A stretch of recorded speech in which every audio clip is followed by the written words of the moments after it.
child be confident in communicating English? It's about the exposure, and it's everything we've gone through already. So it's about encouraging them to use their surroundings and what's around them to speak English. High levels of exposure to the language. If they have English speaking groups, I know that there are different language exchanges that you can go through. I know as well that some students, whether they speak much English or not, they are just shy. You have to remember, when we are 12, 13, 14 years old, sometimes we are very shy and sometimes we don't have much confidence in everything.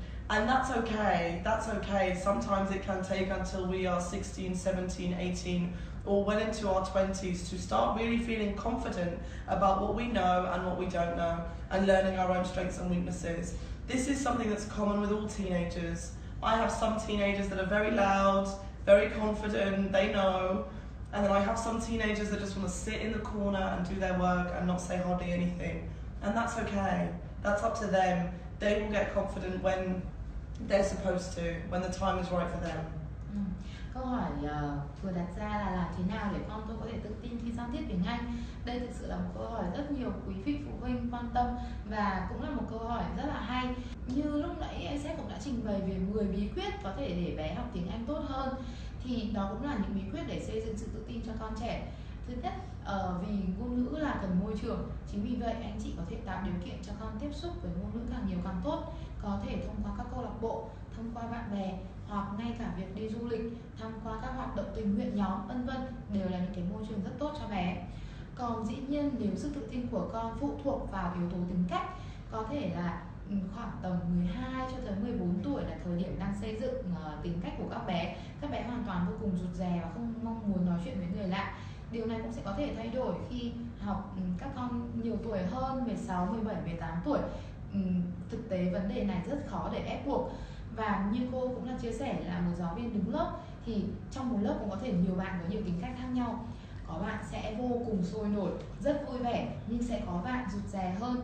Nhưng những bạn rụt rè đó khi nói chuyện với bạn bè riêng thì lại hoàn toàn khác. Nhưng cũng chính vì vậy có lẽ là bố mẹ sẽ cần tìm hiểu tâm sinh lý của các con tốt hơn, và sau đó có thể động viên các bạn để các bạn có thể nói nhiều hơn để gia tăng sự tự tin.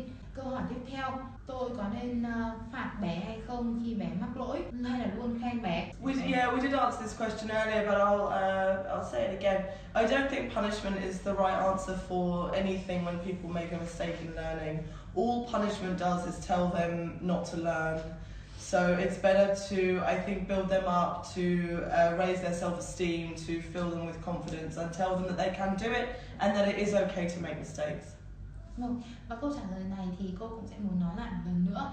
Bí quyết để các con có thể tự tin đó chính là cố gắng hạn chế càng nhiều càng tốt những lời trách phạt hoặc trách móc, mà thay vào đó có thể là những lời động viên.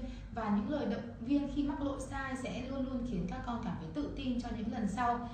Và khi các bé cần mắc lỗi, đó cũng là chính những lúc mà bố mẹ có thể nhận ra được phần đó và đưa ra các cái sự lựa chọn tốt hơn cho con. Và cuối cùng, những lời khen thưởng sẽ vô cùng tốt để xây dựng sự tự tin. Nhưng những lời khen thưởng này anh chị cũng có thể đặt ra khi cảm thấy nó xứng đáng. Các bạn nhỏ cũng sẽ cần phải thể hiện được mình tốt hơn so với bình thường mới có thể nhận được lời khen từ bố mẹ hoặc các phần thưởng từ bố mẹ, để các con có thể quý trọng những lời khen đó và dùng đó làm động lực học tập cho mình. Next question. Tôi có nên giao tiếp với con bằng tiếng Anh hay không, ngay từ khi bé còn rất nhỏ? Yeah. 1 or 2 years. Okay, yes, it's fine. In fact, that's the best time to start learning a second language.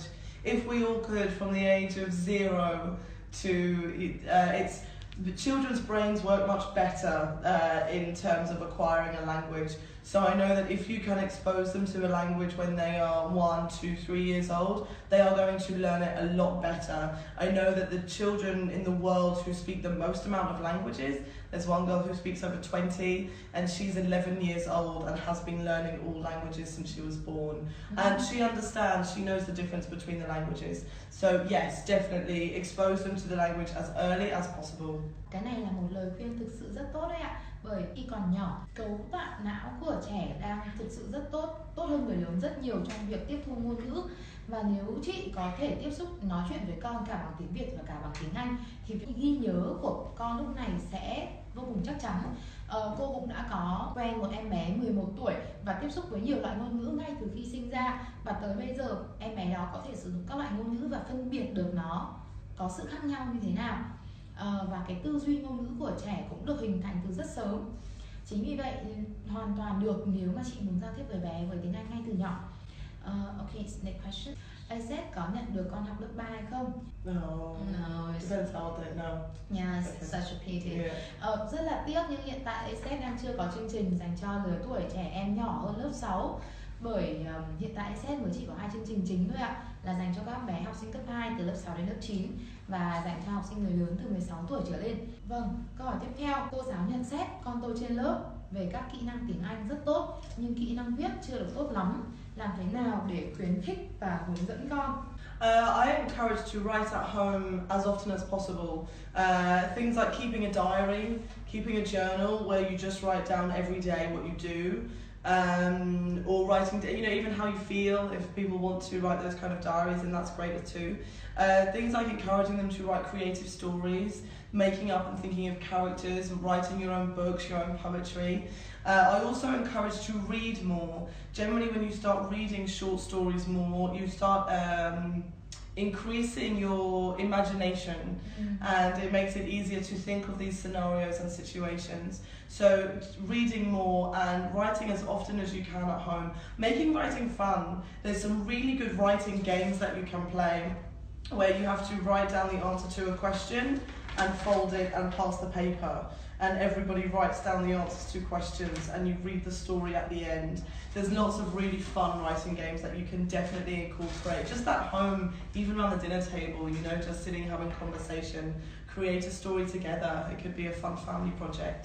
Về kỹ năng viết thì lời khuyên của cô đưa ra là làm có 2 cách tốt nhất để học sinh có thể tăng cường cái khả năng viết nhanh cũng như là hiệu quả. Thứ nhất đó chính là bố mẹ nên tạo điều kiện cho các con viết càng nhiều càng tốt. Thực ra khi viết này mình sẽ không cần viết những bài quá chuyên nghiệp và đòi hỏi sự suy nghĩ cao. Thay vào đó bố mẹ có thể động viên con viết những cái chủ đề mà con yêu thích. Có thể là viết truyện tranh, viết các câu chuyện cười, rồi tự sáng tạo nên những câu chuyện cổ tích mà mình mong muốn. Điều đó cũng đã khiến cho các con có cái lối tư duy về ngôn ngữ tốt hơn. Và dĩ nhiên đối với những em bé gặp yếu khả năng viết do cái kiến thức xã hội chưa đủ thì lời khuyên duy nhất đó chính là cố gắng đọc càng nhiều càng tốt. Bởi vì khi đọc các bạn cũng sẽ cảm nhận được những cái mẫu câu và cách tư duy viết của ngôn ngữ Anh văn nó sẽ khác với cả Việt như thế nào. Và sau đó thì việc đọc cũng sẽ khiến cho các con có rất nhiều ý tưởng và gia tăng được cái khả năng sáng tạo cũng như trí tưởng tượng của các bé, để các bé có nhiều nội dung để khi viết bài mình không gặp khó khăn nữa. Another option as well is to have a pen pal. I know that when I was younger in an exchange program learning German, and me and this girl would write to each other in German and in English, and both of us improved our language skills that way, and we would write. We are still pen pals now, 15 years later.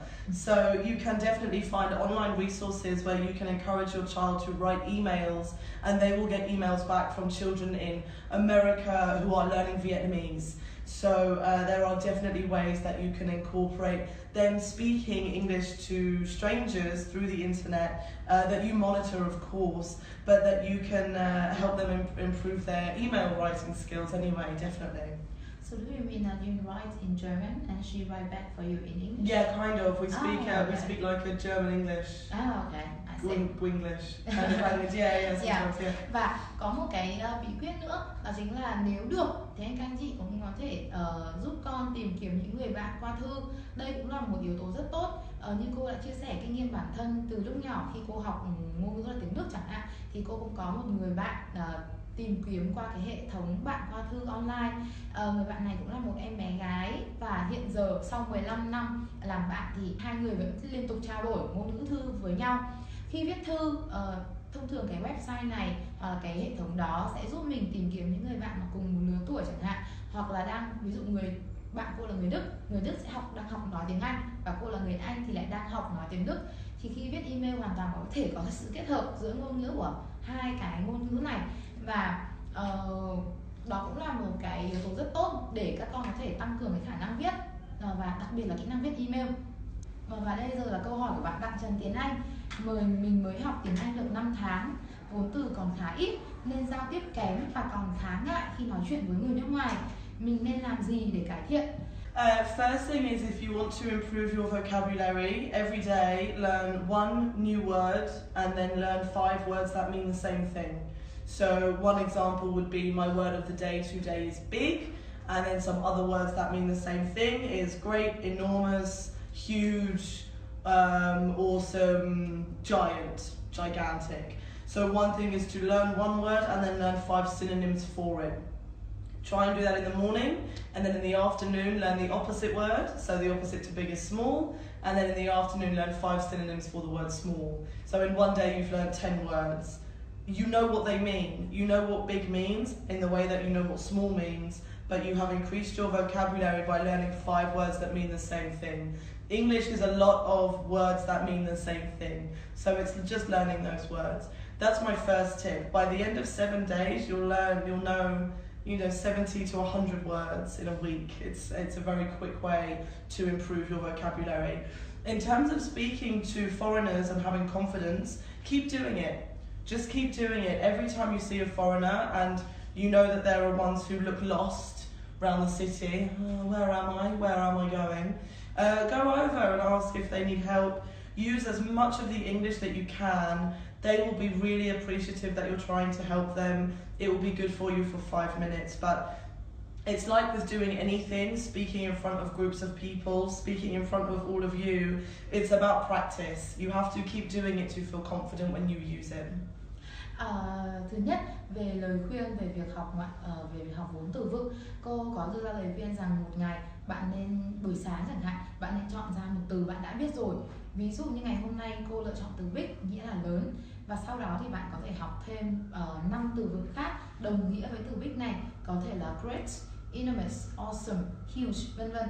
Và đến buổi chiều bạn cũng có thể học cái từ trái nghĩa, có thể là từ small nghĩa là nhỏ, với những cái từ cũng miêu tả đồng nghĩa như vậy. Ngôn ngữ nào cũng như vậy thôi, sẽ có vô cùng nhiều từ vựng có cùng một ngữ nghĩa khác nhau nhưng có thể về sắc thái khác nhau chẳng hạn, thì bạn nên học các từ vựng giống nhau trong cùng một ngày để sau đó có thể bạn sẽ thấy là vốn từ vựng của mình tăng rất là nhanh. Còn về vấn đề sự tự tin và khi ngại nói chuyện với người nước ngoài thì bạn hãy cố gắng coi họ cũng như người bình thường và tiếp xúc với họ càng nhiều càng tốt. Hãy duy trì việc nói cảm ơn về sự giúp đỡ và hiếu khách của bạn, và nhưng ngoài ra thì bạn cũng sẽ có những cái cơ hội để tiếp xúc với người nước ngoài, gia tăng sự tự tin của mình. Và rất là cảm ơn tất cả các quý vị phụ huynh, các bạn học sinh đã tham dự buổi livestream cùng với ACET.